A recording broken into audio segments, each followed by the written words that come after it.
నన్ను కనపడేది మరే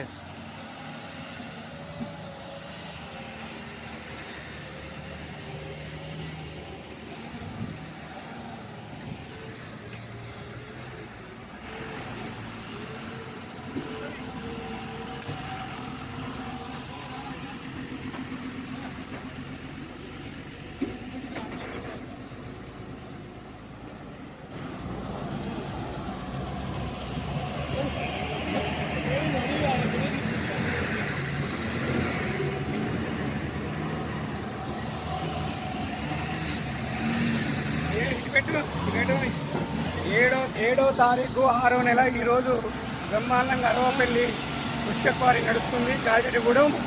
మరి ఎమ్మెల్యే గారు ఉష్క పోని అన్నారు. లారీలు పోతున్నాయి. మరి ఈ లారీలను ఆపేది ఈ ప్రాంతంలో ఉష్క నడవద్దని ప్రతి మీటింగ్లో చెప్పినావు, గెలిచినాక చెప్పినావు, గెలవ ముందుకు చెప్పినావు కాబట్టి ఎమ్మెల్యే గారు మరి మేము కూడా కాంగ్రెస్లోనే ఉన్నాం. మా కాంగ్రెస్ కార్యకర్తలందరూ కూడా గ్రామాలలో నువ్వు ఉష్కాప్తం అంటేనే విపరీతంగా 52,000 మెజార్టీతో గెలిపించినావు.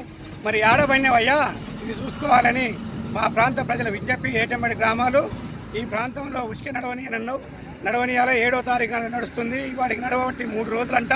మేము ఉష్క క్వారీలోనే ఉన్నాం. ఖచ్చితంగా దీని మీద ఎమ్మెల్యే గారు చర్య తీసుకోవాలి.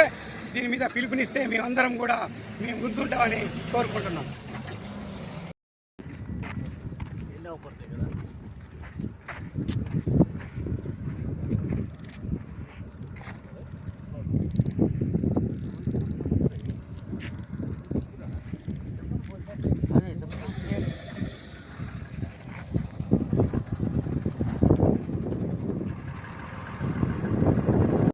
యాజిరెడ్డిగూడెం అరవాపల్లి దగ్గర ఈరోజు 7వ తారీఖు 6వ నెల ఉష్కే ర్యాంపులు స్టార్ట్ అయినాయి. వందలాది లారీలు వచ్చినాయి. వీటిలో ఇవాళ పొద్దు నుంచి నడుస్తున్నాయి. ఈ ప్రాంతం ఎమ్మెల్యే గారు ఎలక్షన్ హామీలో దోసెడు ఉష్క పోతే దోసెడు నీళ్లు పోతాయని చెప్పారు వారు. మందుల సామేల్ గారు మరి పొద్దు నుంచి నడుస్తుంటే నేను తిరుమగిరి నుంచి వచ్చా, మీరు సొంత ఇంట్లో తిరుమగిరిలోనే ఇంట్లో ఉన్నారు, మరి ఇది కనపడతలేరా? తిరుమగిరి నుంచి లారీలు పోతున్నారు.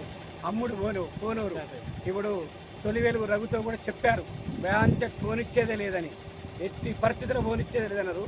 దీన్ని బంద్ చేయాలి.